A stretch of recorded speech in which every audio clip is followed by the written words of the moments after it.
നമസ്കാരം. ഏതാണ്ട് എല്ലാവരും പ്രവചിച്ച പോലെ തന്നെയാണ് ഇറാൻ ഇസ്രായേൽ അമേരിക്ക യുദ്ധം നീങ്ങിയത്. ഇസ്രായേൽ അമേരിക്കയുടെ പിന്തുണയോടെ കയറി ആദ്യത്തെ അടി പൊട്ടിച്ചു എന്ന് മാത്രമേ ഉള്ളൂ. മിഡിൽ ഈസ്റ്റ് മുഴുവനായി ഏതാണ്ട് 19ഓളം ഇസ്ലാമിക ഭീകരവാദ ഗ്രൂപ്പുകളെ ഫണ്ട് ചെയ്യുന്ന ആയുധങ്ങൾ, ട്രെയിനിംഗ് ഒക്കെ നൽകുന്ന രാജ്യമാണ് ഇറാൻ. ഹിസ്ബുള്ള, ഹമാസ്, ഹൂതികൾ എന്നിവരെല്ലാം തന്നെ ഇറാന്റെ പ്രോക്സി ഗ്രൂപ്പുകളാണ്. 90കളിൽ അൽ ഖ്വയ്ദയുമായും ഇറാന് ബന്ധമുണ്ടായിരുന്നു. 2023 ഇസ്രായേലിൽ കടന്നുകയറി ആയിരക്കണക്കിന് നിരപരാധികളായ പൗരന്മാരെ വധിച്ച ഹമാസിന്റെ നട്ടെല്ല് ഇറാനാണ് എന്ന് ഇസ്രായേലിന് നന്നായിട്ട് അറിയാം.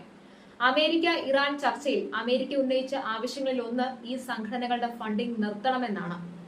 മറ്റൊന്ന്, ഇറാന്റെ ആണവ സമ്പുഷ്ടീകരണ പരിപാടികളെല്ലാം നിർത്തിവെച്ച് ഇറാൻ അതിനായി ശേഖരിച്ച എല്ലാ യുറേനിയവും അമേരിക്കയ്ക്ക് നൽകുക എന്നതാണ്. ഇറാന്റെ പ്രധാനപ്പെട്ട 3 ആണവ കേന്ദ്രങ്ങളായ ഫോർഡോ, ഇസ്തഹൻ, നതാൻസ് എന്നീ കേന്ദ്രങ്ങൾ നശിപ്പിക്കണമെന്നും അതിനോടൊപ്പമുണ്ട്. ഇറാനെ സംബന്ധിച്ച് അവർ 20 വർഷമായി നടത്തിവരുന്ന ഒന്നാണ് ഈ ആണവ സമ്പുഷ്ടീകരണം എന്നത്. അതിനായി അവർക്ക് എത്രയെത്ര സൈനികർ, ശാസ്ത്രജ്ഞന്മാർ എന്നിവരെ നഷ്ടപ്പെട്ടിട്ടുണ്ട്. അതുകൊണ്ട് ഇതൊന്നും അവർ അംഗീകരിക്കാൻ പോകുന്നില്ല എന്ന് ആദ്യമേ വ്യക്തമായതാണ്. ഗൾഫ് രാജ്യങ്ങളിലെ അമേരിക്കൻ ബേസിൽ ആക്രമണം നടത്തിയ സ്ഥിതിക്ക് ഇനി അമേരിക്കയും കൂടുതൽ അഗ്രസീവായി രംഗത്തിറങ്ങും. ഇറാന് എത്രത്തോളം ഇതിൽ പിടിച്ചു നിൽക്കാൻ കഴിയുമെന്ന് മാത്രം നോക്കിയാൽ മതി. ഇസ്രായേൽ എന്ന രാജ്യത്തെ ലോകത്ത് ആദ്യമായി അംഗീകരിച്ച രാജ്യങ്ങളിൽ ഒന്നായിരുന്നു ഇറാൻ. 97 വരെ ഇസ്രായേലിന്റെ വിശ്വസ്ത സഖ്യ രാജ്യങ്ങളിൽ ഒന്നായിരുന്നു ഇറാൻ. 1997 ഇറാനിൽ നടന്ന ഇസ്ലാമിക വിപ്ലവത്തിന് ശേഷം വന്ന ഖൊമൈനി ഭരണകൂടമാണ് അതിന് മതത്തിന്റെ നിറം ചാലിച്ച് ഇസ്രായേലിനെ ഉന്മൂലനം ചെയ്യണമെന്ന് വാദിച്ച് അതുവരെ ഉണ്ടായിരുന്ന എല്ലാ ബന്ധങ്ങളെയും തള്ളിക്കളയുന്നത്.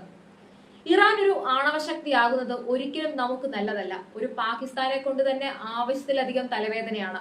മേഖലയിൽ മറ്റൊരു രാജ്യം കൂടി ആണവശക്തിയാകുന്നത് നമുക്ക് ആശ്വാസമായ ഒന്നല്ല. പക്ഷെ ഇറാൻ നയതന്ത്ര തലത്തിൽ നമുക്ക് വളരെ ആവശ്യമുള്ള രാജ്യവുമാണ്. ചാബഹാർ പോർട്ട് അടക്കം നമ്മുടെ ധാരാളം ഇൻവെസ്റ്റ്മെന്റ് ഇറാനിലുണ്ട്. ഒരു മതഭരണകൂടത്തിന് എങ്ങനെയാണ് ഒരു രാജ്യത്തിനെ നാശത്തിന്റെ വക്കിൽ കൊണ്ടെത്തിക്കാൻ കഴിയുമെന്നതിന്റെ വ്യക്തമായ ഉദാഹരണമാണ് ഇറാൻ. ആണിയില്ലാത്തതിനാൽ കുതിരയ്ക്ക് ചെരുപ്പ് നഷ്ടപ്പെട്ടു. ചെരുപ്പില്ലാത്തതിനാൽ വേഗത്തിൽ നീങ്ങാൻ കഴിയാതെ കുതിര നഷ്ടപ്പെട്ടു. കുതിര നഷ്ടപ്പെട്ടതോടെ കുതിരക്കാരൻ നഷ്ടപ്പെട്ടു. കുതിരക്കാരന്റെ അഭാവം കാരണം രാജാവിനെ നഷ്ടപ്പെട്ടു.